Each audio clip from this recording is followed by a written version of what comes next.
आदाब, इस्तकबाल है। मैं हूं आपके साथ अबू हुरैरा।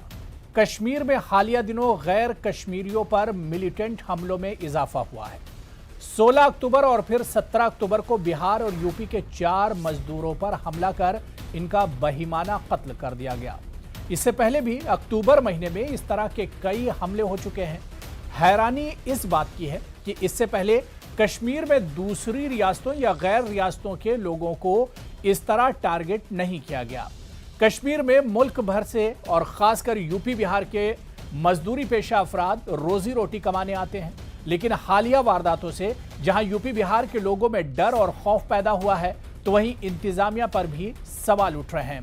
आज जिस तरह से गैर रियासतों के लोगों को टारगेट किया जा रहा है, खासतौर से यूपी बिहार के लोगों का बहिमाना कत्ल हुआ है और खासतौर से अक्टूबर के महीने में इन वारदातों में लगातार इजाफा हुआ है, इसी टारगेट किलिंग को हम समझने की कोशिश करेंगे।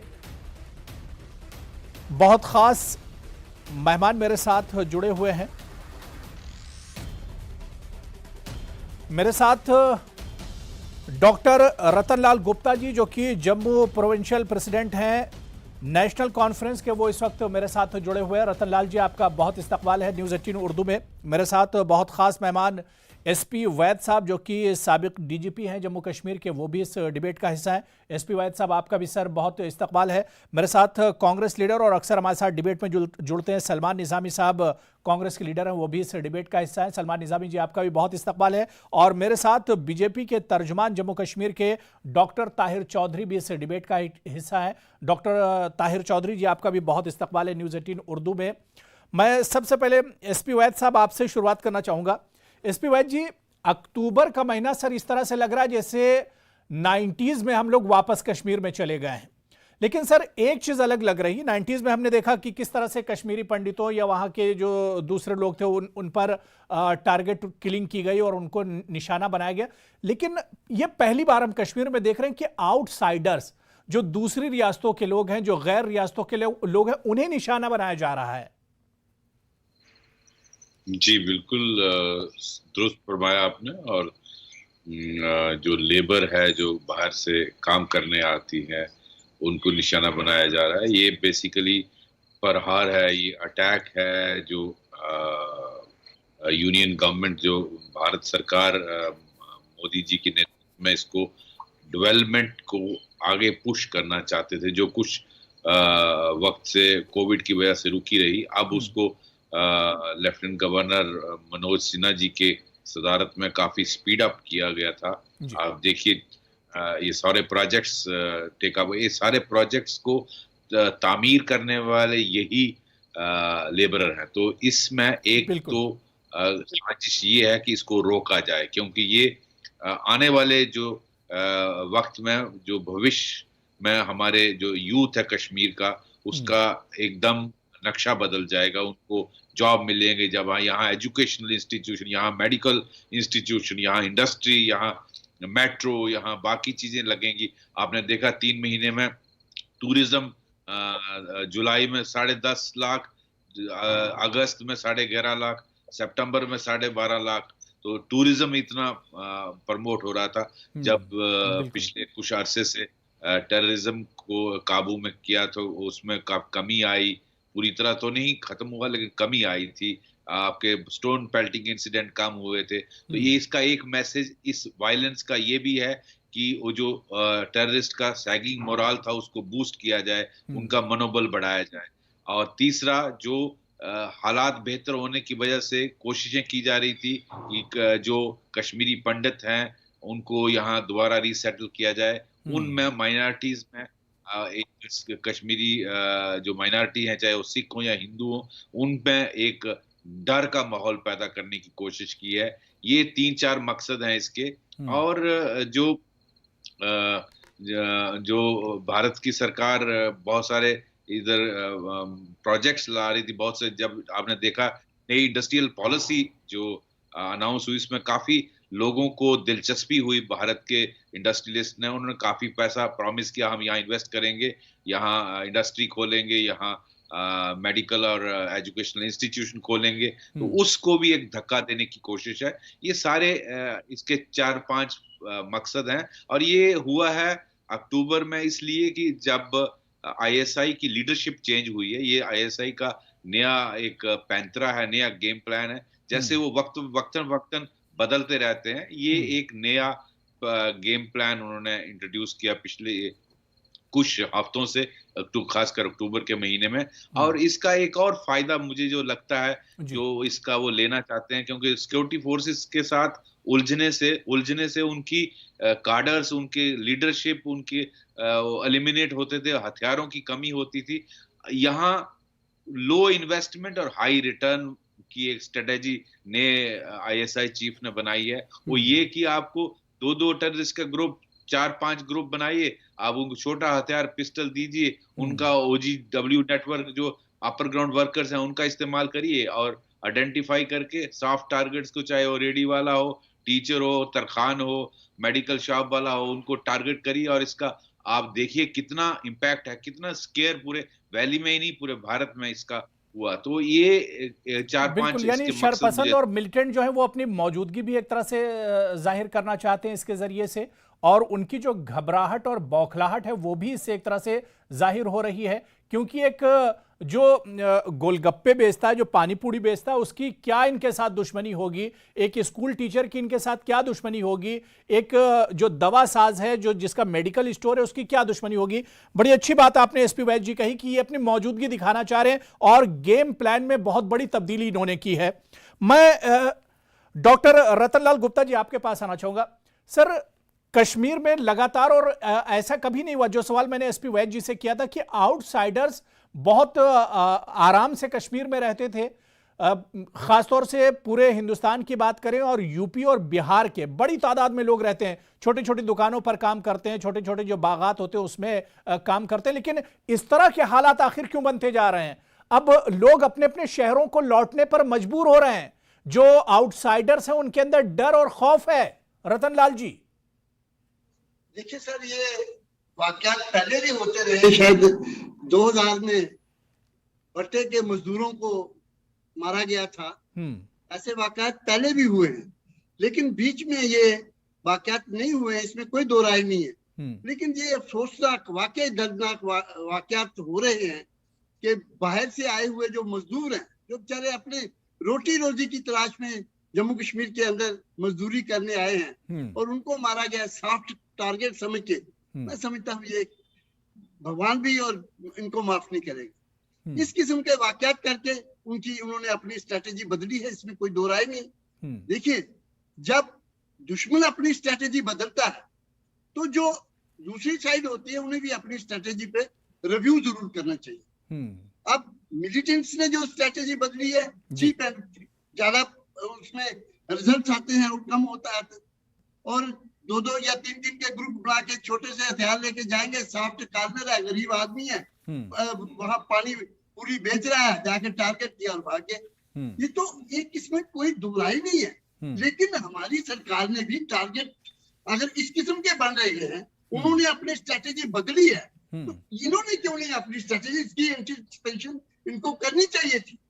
अब तो 4-5 दिन से मतवातिर आप देख रहे हैं, कोई गरीब आदमी नहीं। लेकिन ठीक है रतनलाल जी, आप बहुत तजुर्बेकार और बहुत सीनियर लीडर हैं नेशनल कॉन्फ्रेंस के। मेरा सवाल सिर्फ ये कि कश्मीर के जो रिवायती, जो वहाँ की सियासी जमातें हैं, जो रिवायती पार्टियां हैं, उनकी तरफ से हमने देखा कि सिर्फ कंडेम किया गया। ना तो वो घरों से बाहर निकले, ना उन्होंने कोई एहतजाज किया, ना प्रोटेस्ट किया। एनसी के लीडरों को तो लाल चौक पर प्रोटेस्ट करना चाहिए था कि जो हमारे मेहमान हैं, जो हमारी सेवा करते हैं, जो हमारी खिदमत करते हैं, उन मजदूरों को इस तरह से मारा जा रहा है। नहीं, देखिए, हमारी लीडरशिप में डॉक्टर साहब ने, उमर साहब ने सबसे पहले स्टेटमेंट दिया, जबरदस्त कंडेम किया, इसमें कोई दो राय नहीं है। जब भी इस किस्म के वाकयात कश्मीर के अंदर होते हैं तो नेशनल कॉन्फ्रेंस तो सबसे पहले इनको कंडेम करती है। ये सॉफ्ट टारगेट, इनोसेंट लोगों की किलिंग जो है, ये तो हर कोई भी हो, ये दिल खराश इस किस्म के जो वाकयात होते हैं, इसकी तो कंडेम करने की मैं समझता हूँ जबरदस्त कंडेमनेशन होनी चाहिए, और पूरा मुल्क हिल जाता है ऐसी बातों से।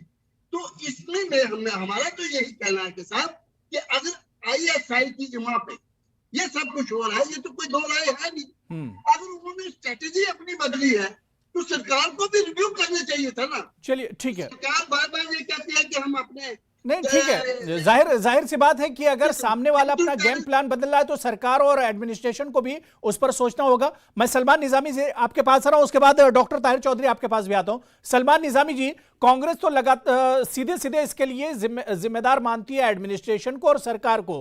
कांग्रेस ने सीधे सीधे यही कहा कि सरकार की एक तरह से नाकामी है। 2019 में 370 हटाया जाता है और कहा जाता है कि हालात बदलेंगे, लेकिन हालात तो बद से बदतर होते जा रहे हैं। देखिए, सबसे पहले मैं आपको क्लियर कर दूं कि ये जम्मू कश्मीर पुलिस का इसमें कोई रोल नहीं है। देखिए, ये इंटेलिजेंस फेलियर, इंटेलिजेंस के डीजी जम्मू कश्मीर में बैठते हैं। आप पाकिस्तान से कबूतर आता है, उसको आप पिंजरे में कैद करते हैं, मीडिया में दिखाते हैं हमने बहुत बड़ी सफलता हासिल की, कामयाबी हासिल की। क्या ये लोग आपको दिख नहीं रहे हैं कश्मीर में, जहां बैरिकेड्स लगे हैं और वहां सिक्योरिटी तैनात है, वहां कैसे घुस पा रहे हैं ये लोग? और दूसरी बात जो है, आप इसको पोर्ट्रे कर रहे हैं मीडिया में कि ये भाई हिंदू सिलेक्टिव रिलीजियस किलिंग्स, वो मैं आपको साफ कर दूं, आईजीपी कश्मीर कहते हैं कि अगर मैक्सिमम जो किलिंग्स हुई है कश्मीर में, उसमें लोकल मुस्लिम से वहां के, जो सगीर अहमद है जिसकी कल किलिंग हुई, वो तो बिहार का मुसलमान है, वो तो हिंदू नहीं है। हाँ, एक तबका है कश्मीर में जो बेवकूफ तबका है, नासमझ लोग हैं, क्योंकि इस्लाम कहता है कि बेकसूर का कत्ल करना इस्लाम में जायज नहीं है। ये कोई बेवकूफ लोग, लेकिन इनको भी आपने टैकल करना है पहली सरकारों की तरह। ये तो नासमझ लोग हैं, ये तो बेवकूफ है, अंधे हैं, जो एक बेकसूर इंसान की हत्या कर रहे हैं, मार रहे हैं। क्योंकि लेबर कश्मीर का गरीब जो है बिहार से आता है, ये कश्मीरी सफर करेगा। अगर वो बिहारी जो है वापस अपने घर जाएगा, वो बिहारी सफर नहीं करेगा। हमारी सरकारों ने क्या काम किया? गुलाम नबी आजाद जब वजीर आला थे, उन्होंने एक पॉलिसी बनाई कि आपको हम रोजगार देंगे, एक सॉफ्ट पॉलिसी बनाई, काफी मिलिटेंट जो बड़ा के उनको ट्रैक पे लाया, उनको रोजगार। लेकिन आपको कानून को कानून। चलिए ठीक है, सलमान निजामी जी, आपकी आवाज में थोड़ा सा प्रॉब्लम आ रहा है, वॉइस प्रॉब्लम आ रही है। दोबारा से मैं आपके पास आऊंगा। मैं ताहिर चौधरी जी को भी डिबेट में जोड़ लेता हूं। ताहिर चौधरी जी, लगातार इस तरह के हमले हो रहे हैं और कहा जा रहा है कि सख्त कदम उठाया जाएगा। एलजी साहब की तरफ से भी यही बयान आता है, एडमिनिस्ट्रेशन और सरकार की तरफ से यही बयान आता है कि सख्त कदम उठाया जाएगा, लेकिन इस तरह के वाकये रुक नहीं रहे हैं। आखिर वो सख्त कदम उठाया कब जाएगा? देखिए, अबू हरारे साहब, हमारे फॉर्मर डीजी साहब डिबेट में बैठे हुए और उन्होंने बहुत इंपॉर्टेंट बातें की। इन चीजों पे सियासत करने की बात नहीं है, सियासत नहीं करनी चाहिए। इंसानियत का कत्ल हो रहा है, रोज खून खराबा हो रहा है। हमारे हिंदुस्तान के जो लोग वहां पे काम करने के लिए आए हैं, उनको टारगेट किलिंग की जा रही है। पाकिस्तान पूरी तरह से बुखलाया हुआ है, पाकिस्तान पूरी तरह से डिस्टर्ब है और उनकी जो मिलिटेंट्स की एजेंसीज हैं इस टाइम पे बहुत एक इजी टारगेट कर रहे हैं। छोटे छोटे बच्चों के हाथों में पिस्टल देके इस तरह के वाकये करवाए जा रहे हैं और लोगों को टारगेट करके टारगेट किलिंग की जा रही है। चाहे उसमें हमारे लेबरर्स हैं, चाहे पानी पूरी बेचने वाला हमारा, चाहे कैंडी शॉप का ओनर, चाहे वो लोग बहुत कीमती जाने जा रही हैं। और एक इंसान जब जाता है तो उसके पीछे उसका पूरा फैमिली, पूरा खानदान हमेशा के लिए सदमे में रहता है। वो सदमे से कभी जिंदगी में बाहर नहीं आते हैं।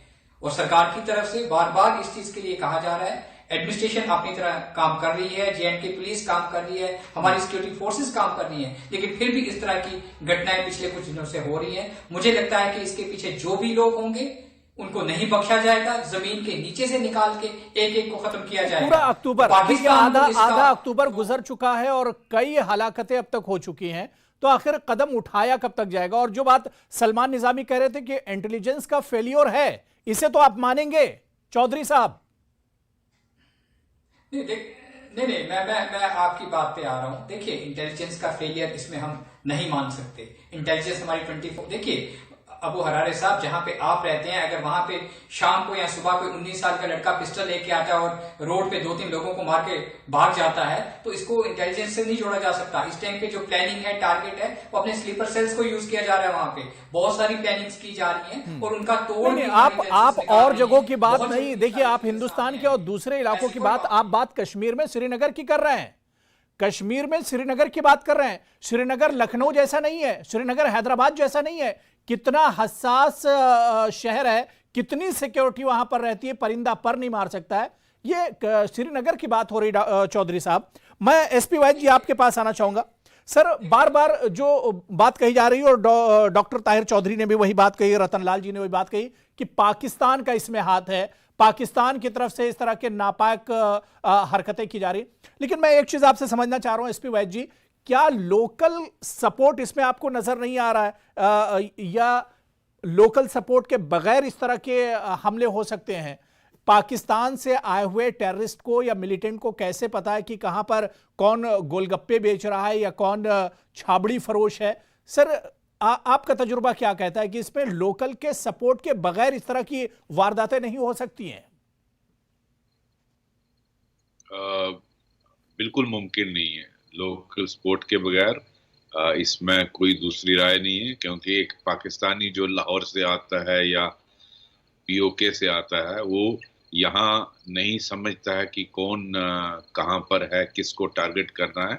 ये सारा बिना लोकल सपोर्ट के नहीं हो सकता, जिसको हम ओवरग्राउंड नेटवर्क कहते हैं, OGW कहते हैं। वो आफ्टर ऑल कहीं रहता है, उसको कहीं खाना मिलता है, कहीं पनाह मिलती है, इतला मिलती है, यहाँ पुलिस है, यहाँ CRP है, यहाँ आर्मी बैठी हुई है।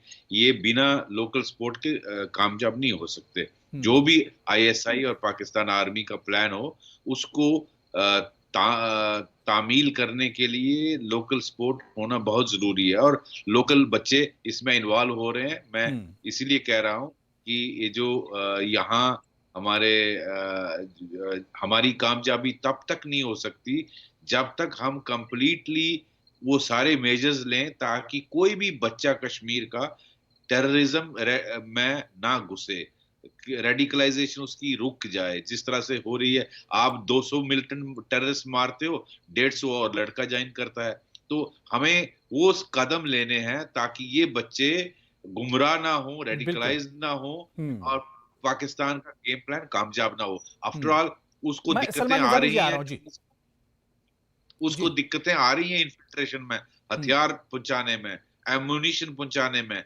वो टेररिस्ट को इन्फिल्ट्रेट करने में। कुछ हद तक निकल आते हैं वहां बॉर्डर से, तो वहां भी बहुत सारी हमें मेजर्स लेनी है ताकि इन्फिल्ट्रेशन कम से कम हो सके, हथियार कम से कम आ सके। बिना हथियार के और बिना इन्फिल्ट्रेशन के भी इसको नहीं चलाया जा सकता। और स्लीपर सेल्स और ओवरग्राउंड नेटवर्क बहुत इंपॉर्टेंट है, उसको डिसमेंटल करना बहुत जरूरी है। ये सारे लॉन्ग टर्म मेजर्स हैं। लेकिन सलमान निजामी जी, आप कुछ कहना चाह रहे हैं? जी देखिए, जैसे पॉलिसी पिछले में गुलाम नबी आजाद साहब वजीर आला थे, उस वक्त जो है मिलिट्री अप्रोच का इस्तेमाल नहीं किया गया। उस वक्त सॉफ्ट पॉलिसी बनाई, ना कि टेररिज्म के खिलाफ। तो अब सलमान निजामी जी, अब कौन रोक रहा है? गुलाम नबी आजाद जी को अब मशवरा देना चाहिए, जो अभी सरकार है, जो एडमिनिस्ट्रेशन है। मशवरा दे दे के थक गए हम।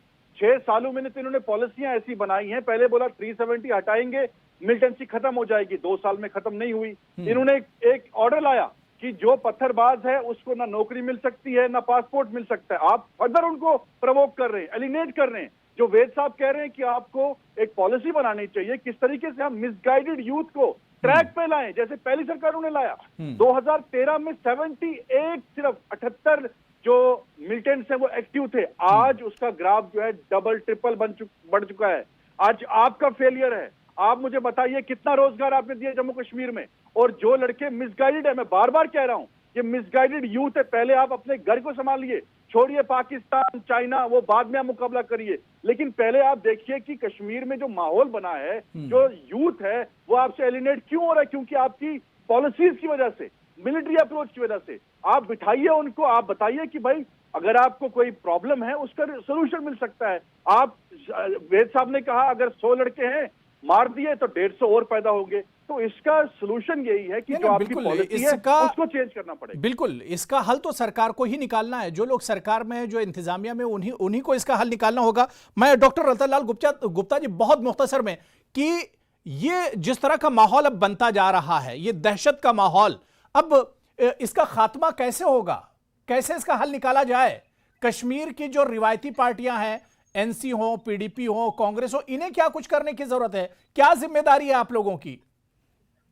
हम तो अपनी जगह पे लगे हुए हैं। हम तो पीस चाहते हैं, शांति चाहते हैं। जम्मू कश्मीर के लोगों को जो परेशानी में जूझ रहे हैं, उससे बाहर निकालना चाहते हैं। और ये परेशानी पॉलिसीज की वजह से है। ये एंटी पीपल्स पॉलिसी जो सेंट्रल गवर्नमेंट यहाँ बना रही है या यहाँ की सरकार जो कर रही है वो उसी का नतीजा है। आप अंदाजा कीजिए पिछले 3-4 दिन में 5 दिन में जो हो रहा है इसमें साफ नजर आता है कि कहीं ना कहीं लैप्सेस है, सिक्योरिटी लैप्सेस है, तभी ये वाकयात हो रहे। हमारा ये कहना है कि आप अपनी पार्टी को बदलिए, आप देखिए कि इस किस्म के वाकयात ना हो।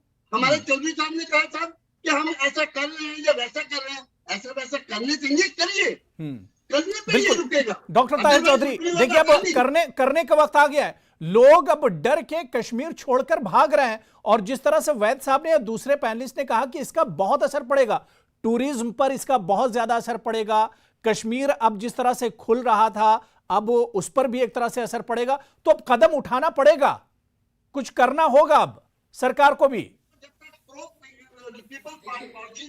देखिए अबू हरारे साहब, पिछले कुछ टाइम से वैली के अंदर सरकार ने जितना काम किया, एडमिनिस्ट्रेशन ने जितना काम किया, उसका असर सामने दिख भी रहा था।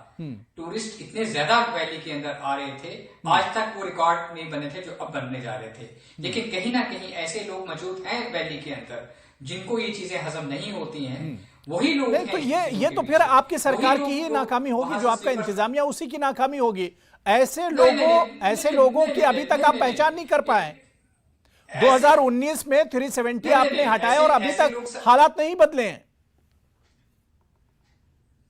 मेरी बात सुनिए, ऐसे लोगों को नहीं बख्शा जाएगा। जो लोग भी इन किलिंग्स के पीछे हैं उन लोगों को सरकार नहीं बख्शेगी। ये मैं आपको सीधी सी बात बता दूं। श्रीनगर को हम सीधे रास्ते पे लाएंगे और अच्छा एक नया करेंगे। प्रधानमंत्री साहब 2 साल में क्या पता मुझे बताइए। देखिए आप जो बोल रहे थे मैं आपकी बातें सुन रहा था। देखिए कितनी नौकरियां मैं बोल रहा हूँ, मेरी बात सुनिए। सलमान निजामी साहब, जब मैं बोल रहा हूँ मेरी बात सुनिए। आप क्यों नहीं, कांग्रेस है कहाँ पे है? आप लोग बस यही बातें करते हैं सिर्फ। आप लोग जब आप लोगों को लगा कि कश्मीर सीधे रास्ते पे चल रहा है तो आप लोगों ने अपनी सियासत शुरू कर दी।